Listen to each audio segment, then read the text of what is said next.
Welcome to this Photoshop tutorial. In this particular section we're going to look at the use of channel masks to be able to combine selections. This is a really nice feature. One of the things that I do when I start off a training course on Photoshop is that I start off with a speech by saying that your selection is all important.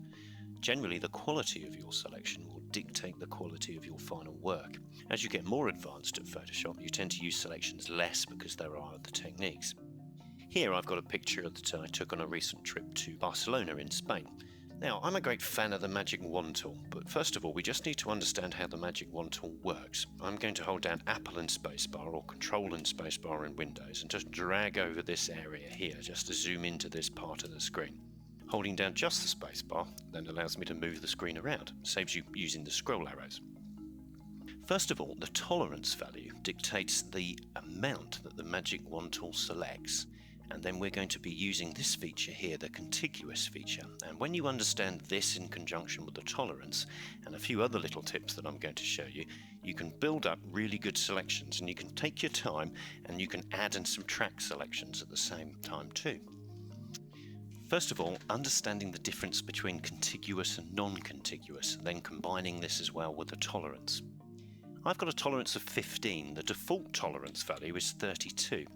And this means that when you click to sample an area, it will sample the color value based upon a 256 shade scale, and it will then sample 32 shades lighter and 32 shades darker. I see people spending their time trying to up the tolerance value to 100 or greater, and really they're missing the point. The idea is to build up a selection. So I'm going to go back to a tolerance of 20. I generally work between values of about 15 to 30. Now, the contiguous feature here, if I click into this little area here, you'll see that it selects just that area. And if I scroll out on the image, you'll see that it's selected nothing else in the image whatsoever. And the reason why it's done that is contiguous was selected, is that it's reached the edges of its selected area and it says, well, this is not a blue and it doesn't fall within that tolerance value. If I was to hold down the Shift key, then I could select that little blue area next door. Now that's fine, the contiguous feature. I tend to use this a lot. So I'm going to do Apple D or Control D on Windows to cancel. If I zoom out a little bit and then I switch off the contiguous feature, watch the difference now. I've still got the same tolerance value of 20. And if I click into this area here, you'll see that it now looks across the entire image for anything that it's sampled in that blue, based upon a tolerance of 20 value, higher, darker or lighter. So there's an advantage to both features really. You can see that it's made a much wider selection. I'm going to do Apple D or Control D to cancel that selection, and I'm now going to build up a much more complicated selection of all the sky parts of the image. So I need to get the sky through the top of this section here, obviously the main part of the sky, as well as the sky through the trees, and then as well as that the sky through the scaffolding. First of all, I'm just going to zoom in onto the trees down in the bottom left-hand corner. I've switched off the contiguous feature, and this is going to allow me to select globally across the image. I've got quite a low tolerance value, and first of all I want to get the bits of sky through the trees, so I'm going to make an initial selection in there and see what it does. You can see it's looked globally across the image for all areas that equate to that value. And then I'm going to hold down the Shift key. You'll notice when I hold down the Shift key I get a little plus symbol next to my magic wand. And this means that I'm adding to this selection. So I can then click into other little areas and start to increase the quality of this selection.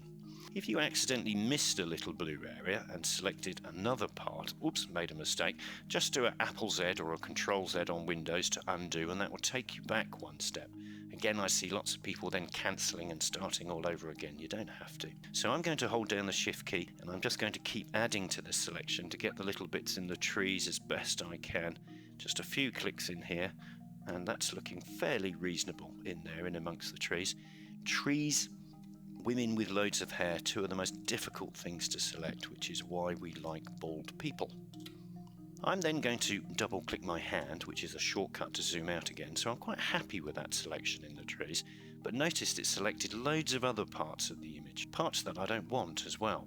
Now this technique is such a good technique because it teaches you how to be able to save independent selections. I'm going to take the lasso tool here and I'm just going to hit the tab key to hide all of my palettes. And a really nice little feature is if I hold down the Alt key now, that it allows me to use the lasso tool, but it then allows me to subtract an area.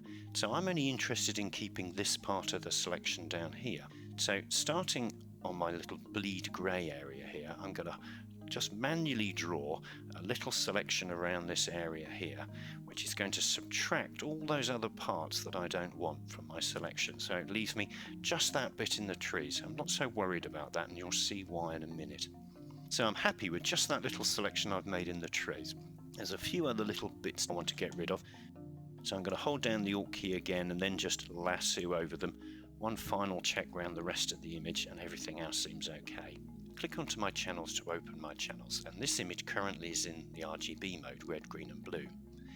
If I then go to the select menu, I can choose save selection. And what this does, this allows me to save this area of the selection as a channel mask, and you'll see the advantage of building up multiple channel masks. I'm going to call this part tree because I can't think of any other title, and click OK, and then cancel that selection. So you'll see that it's added a little channel mask with just a little bit of light in the bottom left hand corner. Now, nice feature in Photoshop, if you Apple click or hold down the Control key on Windows and click this mask, is it will reload it as a selection. So the advantage of storing selections. Again, I'm going to cancel that selection and then just close my channels for the moment. I'm going to zoom in on this section here, and the difficulty of this section here is to select all the parts internal in what looks like a bell tower or something, but look at these tricky little bits in here. I'm going to go back to my Magic Wand tool, and I've got the contiguous option switched off, and I'm going to then lower my tolerance value to 15. And if I then click into one of these little parts here, now let's have a look at the quality of what it's made. You can see it's filled in quite nicely all the way around here, but it's got in and out of these little grill bits. If I just cancelled that selection, if I took my tolerance up much higher to say 50, and then I did the same thing in there, is you'll see that it's made nowhere near as good a selection. So of course the temptation is to try to do it all in one go, which never really works. Build up selections, take your time, work at it.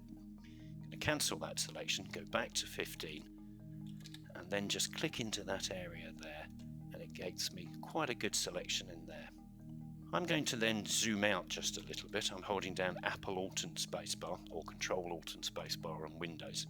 So I'm happy now with the center of what I've got in this bell tower. Zoom out just a touch more. Again, I'm going to change to my lasso tool.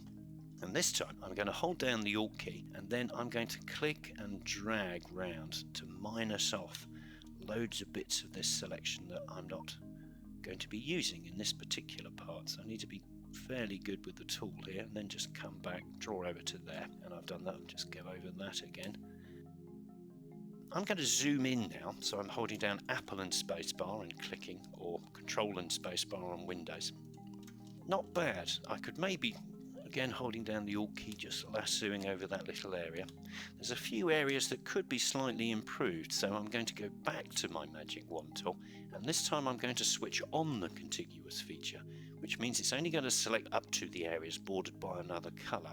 So I can hold down the Shift key and then carry on clicking in a few other areas to just improve their size and their quality maybe a little bit. Something like this, maybe a little bit more over here, a little bit more there, something like that. Holding down the space bar, coming across, not quite perfect here, holding down the Shift key. You can see how it's just enlarging the selection in little areas. Really nice technique. Lots of people I come across tend to rubbish the Magic Wand tool. I've always been a great fan, and I think people tend to rubbish the Magic Wand tool just because they don't necessarily know to be patient with it, really. So there, that part of the selection now is looking pretty good.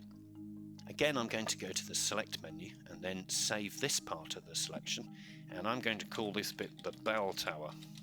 Cancel that selection, click onto my channels, and if I now zoom out much more, you'll see that I can Apple click that one to load, or Control click to load that selection, cancel that, and then Apple click that one, and it reinstates that part of the selection.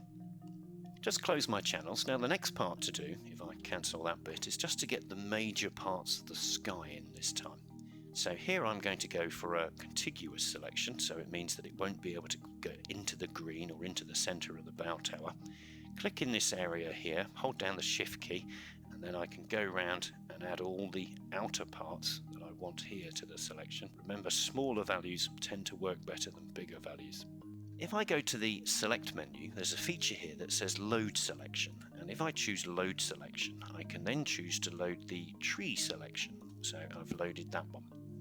And if I go back to this menu, I can say Load Selection again, and then I can say Add to Selection. So I'm adding the next part. So I'm going to then add the bell tower in, click OK. So you'll now see I've got the multiple parts selected.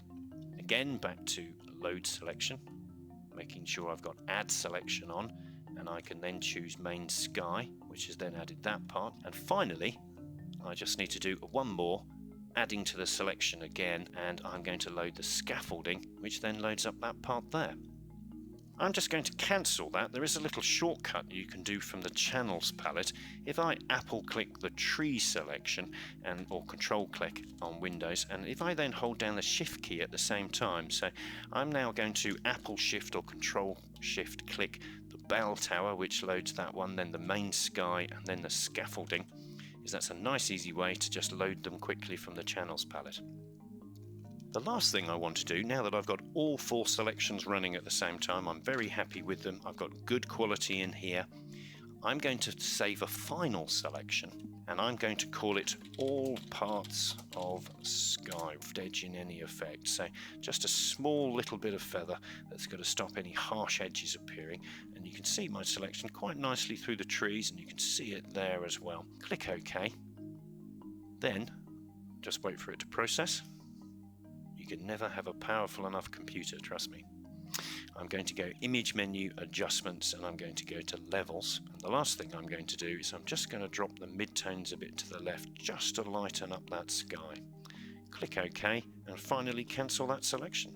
So if I zoom in a little bit, you'll see it's done a very nice piece of work. I've retained good detail through here, and because of the touch of feather, you can't really see the difference that I've made anywhere. Double clicking the hand recenters it back in the middle of the screen again, and there we go, using multiple selections and building them up and saving them as channel masks, and then reloading them to create one master selection. A really super technique. A powerful enough computer, trust me. I'm going to go Image Menu, Adjustments, and I'm going to go to Levels. And the last thing I'm going to do is I'm just going to drop the midtones a bit to the left just to lighten up that sky.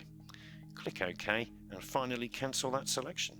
So if I zoom in a little bit, you'll see it's done a very nice piece of work. I've retained good detail through here, and because of the touch of feather, you can't really see the difference that I've made anywhere. Double clicking the hand recenters it back in the middle of the screen again, and there we go, using multiple selections and building them up and saving them as channel masks, and then reloading them to create one master selection. A really super technique.